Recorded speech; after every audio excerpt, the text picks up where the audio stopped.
তো গাইস, প্রথমে এই ভিডিওটা দেখো, তারপরে এই ভিডিওর ফানি কমেন্ট পড়বো। Let's go. মামা কামড় দিস না, কামড় দিস না মামা, ব্যথা পামু। দারচিনি হয়ে পড়ছি বিপদে, যখন তখন রান্না করে যায় ঠাস করে আমার মুখে ঢুকায় ফেলাস আর চাবাস। বুঝতে পারছি তুই আমারে কেন খাইতেছিস। গলায় 2 টন কপ দিয়া ভরাটা, ঠান্ডা কাশি লাগছে তোর। আয় এই কপ টান দিয়া তুলতাছি।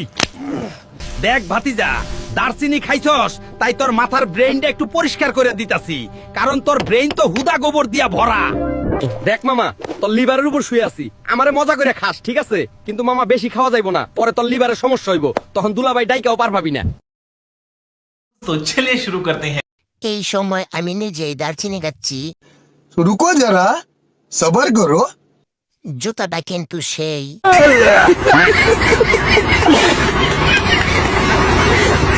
আচ্ছা, ব্রেইনের ভিতরে কি কম্পিউটার ল্যাপটপ থাকে?